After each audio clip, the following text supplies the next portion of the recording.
information goes into their subconscious. And the false information, which is not confirmed by having taken place, is forgotten. Whereas the one thing which they tell them which is true, which takes place, the person remembers that. This is reinforced by the information which was initially given. And then the person will swear by that person. This is a fortune teller of the first class. This is a true fortune teller. So you have somebody like Gene Dixon, died just at the end of last year, who was, a favorite fortune teller amongst the presidents of the United States and others. Every year she would give her predictions for the year. It would be in the national newspapers, etc.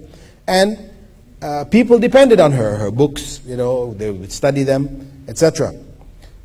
But the fact, as I said, for her as well as for people like Nostradamus and others, you'll find that when you look at the totality of what they say, the vast majority of what they mention is false, and there are only a few pieces of information which is actually true. But human beings with that tendency to want to latch on to anything which would indicate knowledge of the future, grab on to that small piece of information, and they end up depending on these people, and in doing so they end up falling into an area of partial disbelief or complete disbelief.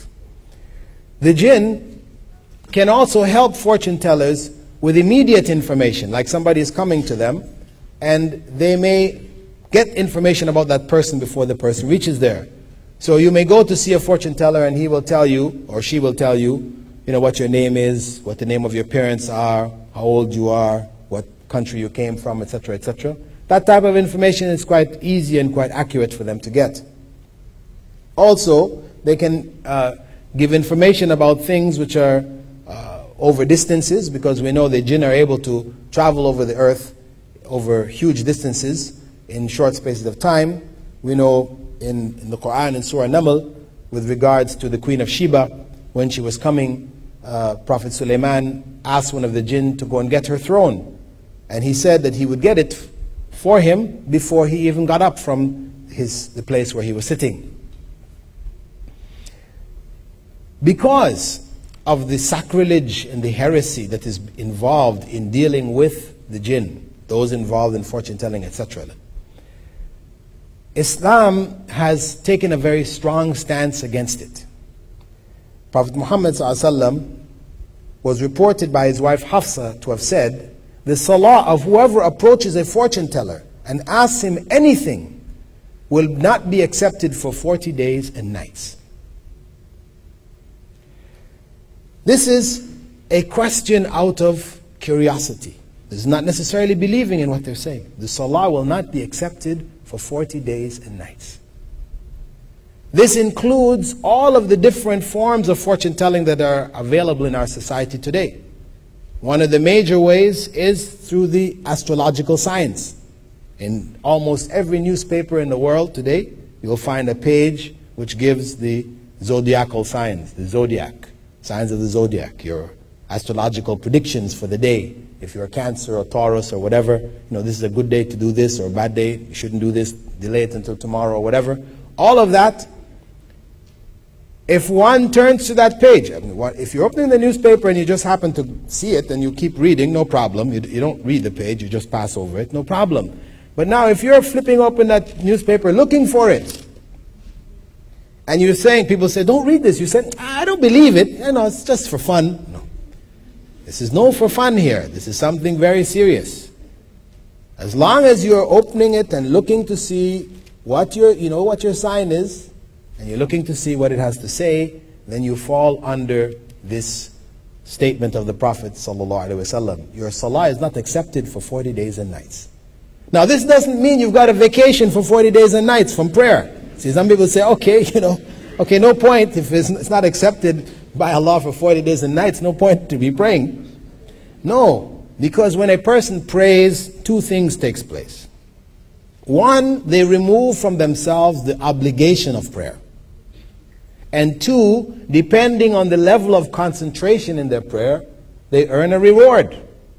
Right? As Prophet Muhammad ﷺ said, some people pray and only a tenth of the prayer is rewarded, others only a fifth, etc., etc.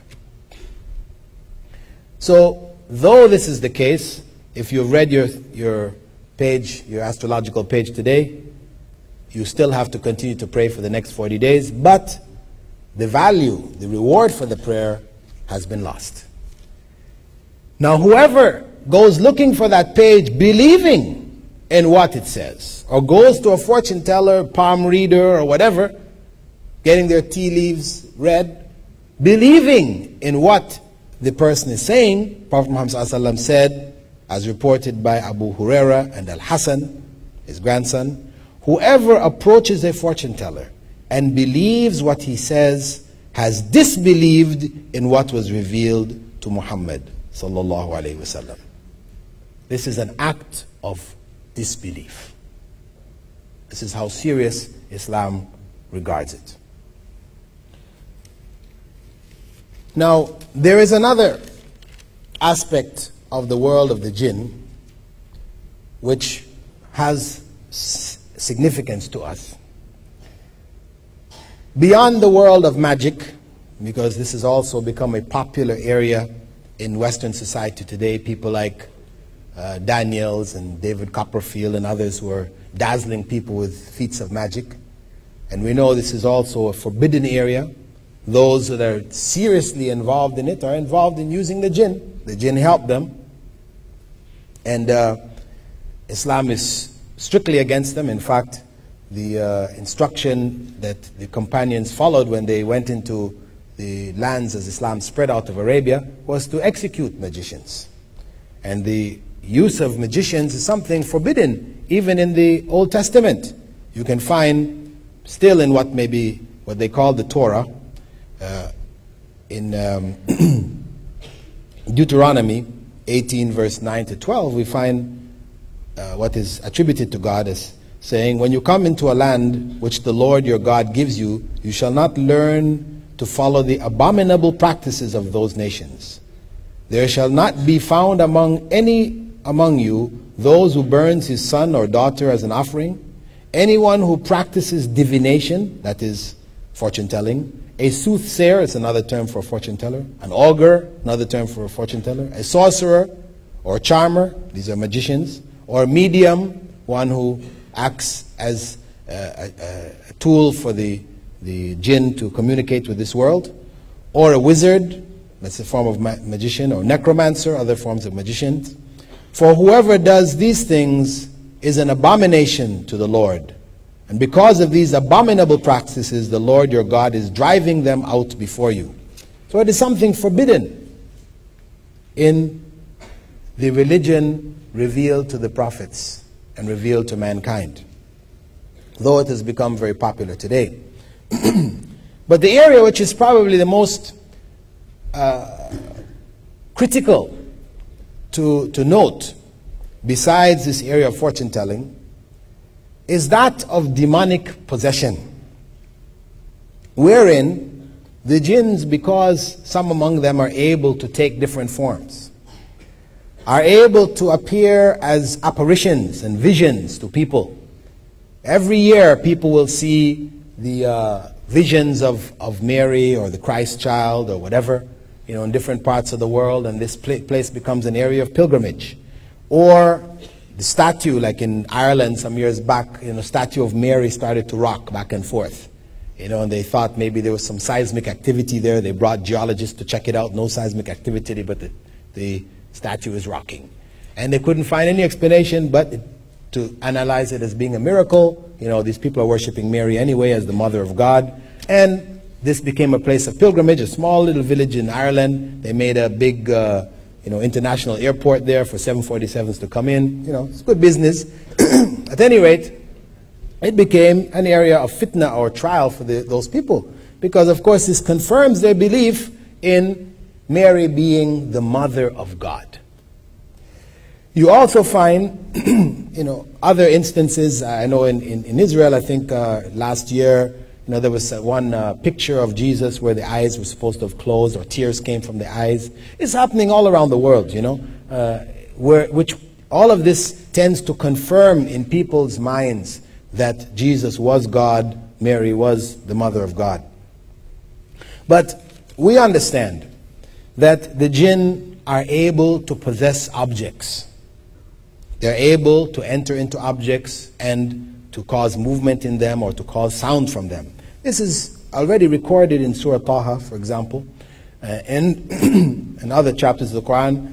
With regards to Musa, Prophet Moses, when he left his people and went to receive the commandments from God, and in his absence, an individual amongst them who was referred to as a Samiri, he asked the people to gather their gold jewelry, and he took up some dust which he claimed to have been the dust remaining from the footprint of an angel, sprinkled it along with it, mixed it up, and from it he created the shape of a calf. And as Allah says in the Quran with regards to him, فَأَخْرَجَ لَهُمْ عِجْلًا جَسَدًا لَهُ خُوَارٍ. He took out for them a calf in a bodily form which moved, because the people were not going to take this as a god if it was just a statue.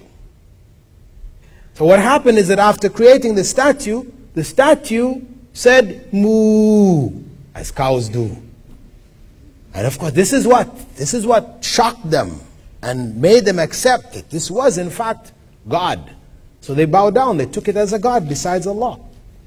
Now we know it wasn't the statue which was mooing, it was the jinn that had entered the statue and gave that sound. Similarly, we have events like that of Hallaj's head, according to the legends, the Sufi legends, that when Hallaj, this was the individual who claimed that he was Allah. I spoke about him earlier. And when he was asked to recant, to give up this statement, he insisted, standing up and opening his garment, saying, there's nothing inside of this garment except Allah. So the Muslim judges had nothing else to do but to order his execution. So they took him and they cut off his head. And according to Sufi legends, if it's true, when they cut off his head, as his head hit the ground and rolled, it continued to say, Ana al-Haq, Ana al-Haq, Ana al-Haq. Right? According to their legends, right? It may be true, Allah knows. The point is that for them, this is confirmation that whatever he said, when he claimed that he was al-Haq, he was Allah, this was true.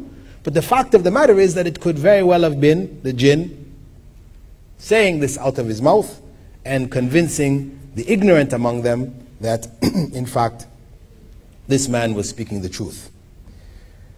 By understanding that the jinn can possess objects and even human beings, we can understand also many of the things which are taking place in the world today. We spoke about flying saucers before, that what is true amongst it may be from the world of the jinn taking different forms, little green men or whatever, or things which appear to fly at amazing speeds, whatever. As well as the things of what they call haunted houses, ghosts, etc., all of these experiences that people experience around the world, which they have no explanation for, that easily we can understand the role of the jinn in this matter. Even in the cases of apparent reincarnation, like they have a case which took place, and they have them every so often. You find cases similar to this. There was a girl in India back in the 70s. Her name was Shanti Devi, and she was 7 years old, and she described a place where she had lived previously, in a previous life, in a town called Mutra, in a province far away from where she lived, and the people, the house, etc. When people went there, they found, in fact, there was somebody who lived there, and the house did look like that, and all this type of information. Now, for these people, this became a confirmation for them of reincarnation being a fact. The same thing happens amongst the Druze in Lebanon. From time to time, you'll find some young Druze kid who claims to describe a previous life. And the details may be very accurate when you go back and check the places where what he describes or whatever, or she describes, will be very true. And for them, it confirms for them reincarnation. Because the belief in reincarnation, of course, is false belief. It's a false belief. It's based on the concept that the human soul is divine, that the human soul is a part of God which has come into this world, which continues to go through different cycles until eventually it rejoins with God. This is false. Human beings are not God in any way, shape, or form.